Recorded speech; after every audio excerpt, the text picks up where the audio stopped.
ವಿದ್ಯುತ್ ತಂತಿ ತಗುಲಿ ಬಾಲಕನೋರ್ವ ಮೃತಪಟ್ಟ ಘಟನೆ ಬಂಟ್ವಾಳದ ಗಡಿಯಾರ ಎಂಬಲ್ಲಿ ನಡೆದಿದೆ.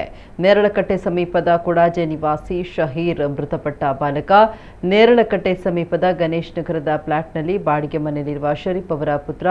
15 ವರ್ಷದ ಶಹೀರ್ ಶಾಲೆಗೆ ರಜೆಯಾಗಿದ್ದರಿಂದ ಗಡಿಯಾರದಲ್ಲಿರುವ ತನ್ನ ಅಜ್ಜನ ಮನೆಗೆ ಬಂದಿದ್ದು ಆಟೋ ರಿಕ್ಷಾ ಚಾಲಕರಾಗಿರುವ ಪುತ್ತಾಕರ ಮನೆಯಲ್ಲಿದ್ದ. ಇಂದು ಬೆಳಗ್ಗೆ ಶಹೀರ್ ಆಕಸ್ಮಿಕವಾಗಿ ವಿದ್ಯುತ್ ತಂತಿ ತಗುಲಿ ಸಾವನ್ನಪ್ಪಿದ್ದಾರೆ ಅಂತ ತಿಳಿದು ಬಂದಿದೆ. ಈತ ಪುತ್ತೂರು ಮೌಂಟೇನ್ ವ್ಯೂ ಆಂಗ್ಲ ಮಾಧ್ಯಮ ಶಾಲೆಯ SSLC ವಿದ್ಯಾರ್ಥಿಯಾಗಿದ್ದಾರೆ.